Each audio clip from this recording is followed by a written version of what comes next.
afternoon. Good.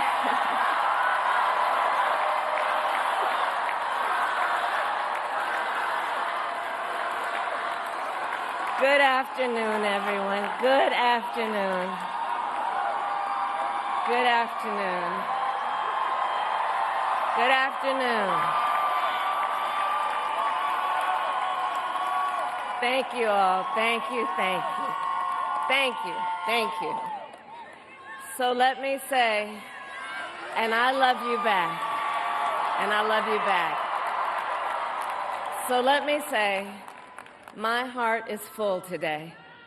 My heart is full today, full of gratitude for the trust you have placed in me, full of love for our country, and full of resolve. The outcome of this election is not what we wanted, not what we fought for, not what we voted for, but hear me when I say, the light of America's promise will always burn bright. As long as we never give up, and as long as we keep fighting.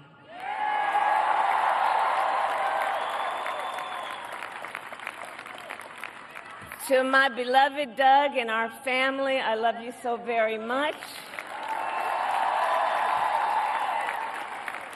To President Biden and Dr. Biden, thank you for your faith and support. To Governor Walz and the Walz family, I know your service to our nation will continue.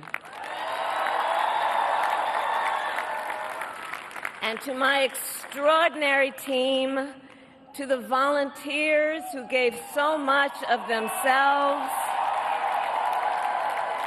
to the poll workers and the local election officials,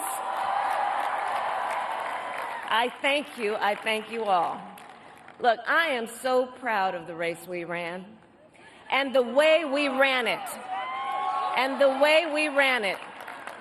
Over the 107 days of this campaign, we have been intentional about building community and building coalitions, bringing people together from every walk of life and background, united by love of country with enthusiasm and joy in our fight for America's future.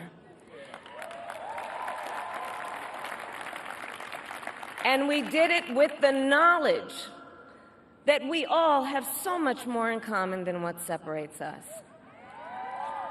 Now, I know folks are feeling and experiencing a range of emotions right now. I get it. But we must accept the results of this election. Earlier today, I spoke with President-elect Trump and congratulated him on his victory. I also told him that we will help him and his team with their transition, and that we will engage in a peaceful transfer of power.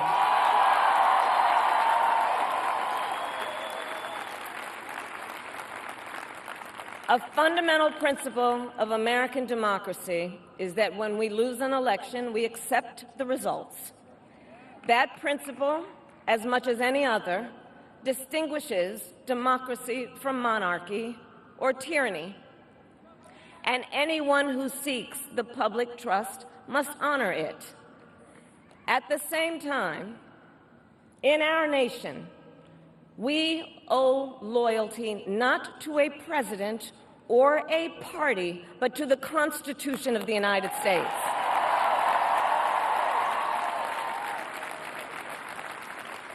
And loyalty to our conscience and to our God.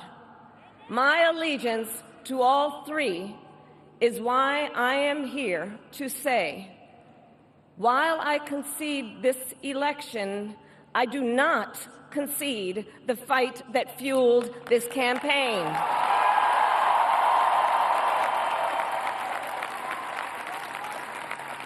The fight for freedom, for opportunity, for fairness, and the dignity of all people.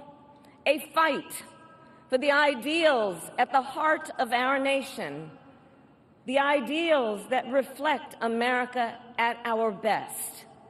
That is a fight I will never give up.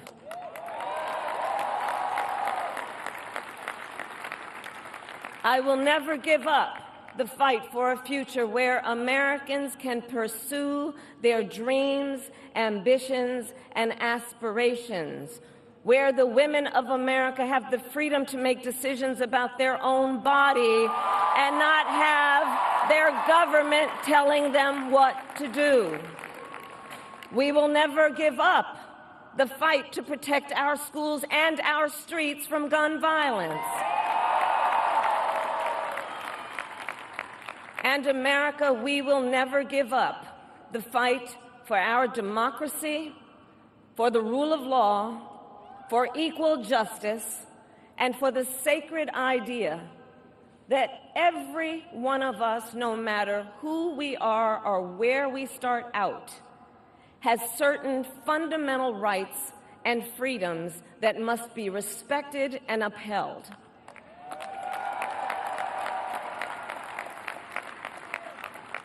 And we will continue to wage this fight in the voting booth, in the courts, and in the public square.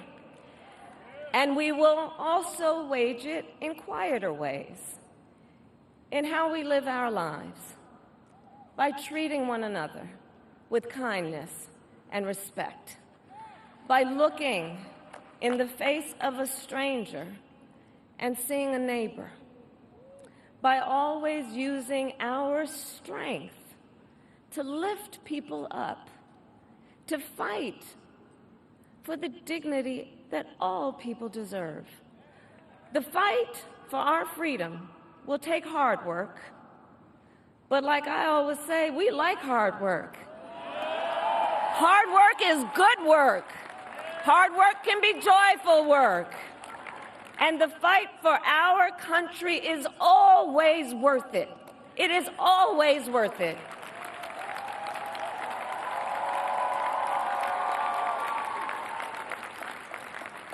To the young people who are watching, it is... I love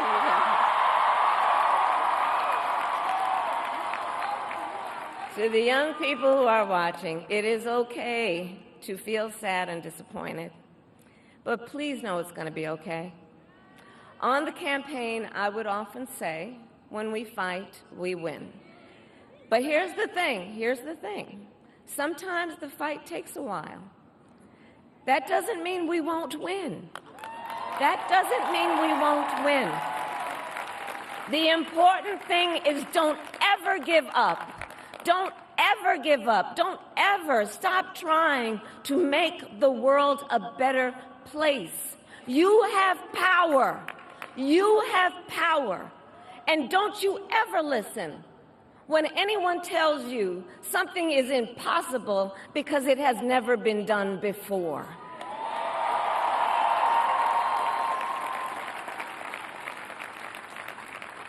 You have the capacity to do extraordinary good in the world. And so to everyone who is watching, do not despair. This is not a time to throw up our hands. This is a time to roll up our sleeves. This is a time to organize, to mobilize, and to stay engaged for the sake of freedom and justice and the future that we all know we can build together. Look, many of you know I started out as a prosecutor, and throughout my career, I saw people at some of the worst times in their lives, people who had suffered great harm and great pain, and yet found within themselves the strength and the courage and the resolve to take the stand, to take a stand, to fight for justice, to fight for themselves, to fight for others. So let their courage be our inspiration. Let their determination be our charge. And I'll close with this. There's an adage an historian once called a law of history, true of every society across the ages. The adage is, only when it is dark enough can you see the stars. I know many people feel like we are entering a dark time, but for the benefit of us all, I hope that is not the case. But here's the thing, America, if it is, let us fill the sky with the light of a brilliant, brilliant billion of stars. The light of optimism, of faith, of truth, and service.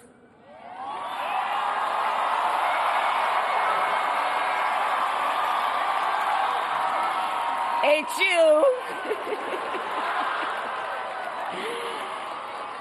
And may that work guide us, even in the face of setbacks, toward the extraordinary promise of the United States of America. I thank you all. May God bless you, and may God bless the United States of America. I thank you all. I thank you. I thank you.